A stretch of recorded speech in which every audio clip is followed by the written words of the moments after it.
यह रात के 2 बजे की बात है, जब मोहन अपनी आखिरी ट्रेन छूट जाने के बाद रेलवे स्टेशन पर अकेला रह गया।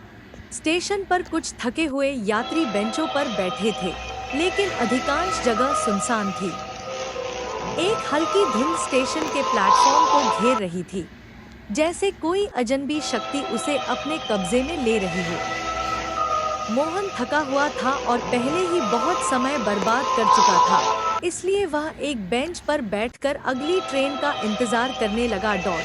स्टेशन पुराना था, दीवारें टूटी हुई थी और कई जगह पेंट उखड़ा हुआ था।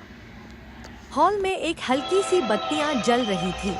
जब तभी अचानक प्लेटफॉर्म पर ट्रेन के सीटी बजाने की आवाज आई। मोहन चौंक गया और इधर-उधर देखा, लेकिन वहां कोई ट्रेन नहीं थी। सीटी की आवाज और तेज होने लगी, जैसे ट्रेन करीब आ रही हो। मोहन ने प्लेटफॉर्म के एक सिरे पर स्थित एक संकीर्ण, अंधेरे सुरंग की तरफ बढ़ने का फैसला किया, जहां से सीटी की आवाज आ रही थी।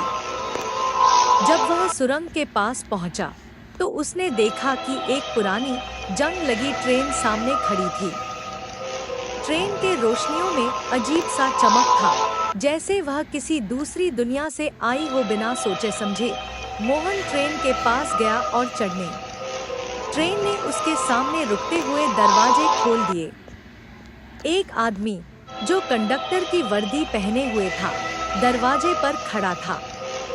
उसकी आंखें खाली और गहरी थी। क्या तुम चढ़ना चाहोगे? उसने आवाज दी, जो जैसे हवाओं में खो रही थी। कुछ अजीब लगा, लेकिन मोहन ने कदम बढ़ाया और ट्रेन में चढ़ गया। जैसे ही वह अंदर गया, दरवाजा जोर से बंद हो गया। ट्रेन के अंदर सब कुछ पुराना और सड़ा हुआ था। सीटें फटी हुई थी और हवा में धूल का गुबार था।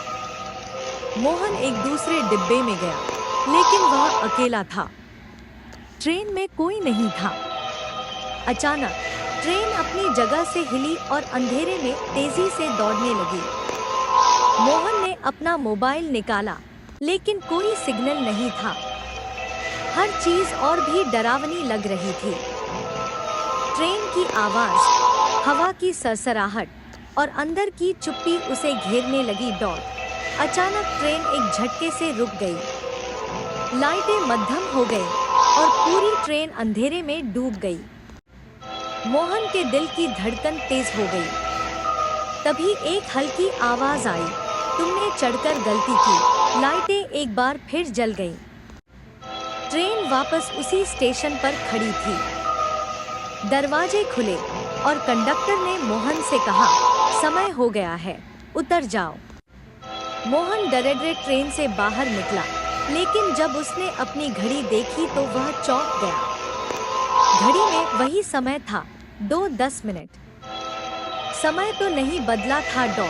डर के मारे वह स्टेशन से बाहर भागा, लेकिन जब उसने पीछे मुड़कर देखा तो ट्रेन गायब हो चुकी थी। स्टेशन फिर से सुनसान था, लेकिन उसके बाद मोहन का कभी कोई पता नहीं चला। और आज भी जब रात के अंधेरे में घना कोहरा छा जाता है, तो उस पुराने स्टेशन से एक ट्रेन की सीटी की आवाज गूंजने लगती है, जो अपने अगले यात्री का इंतजार कर रही होती है।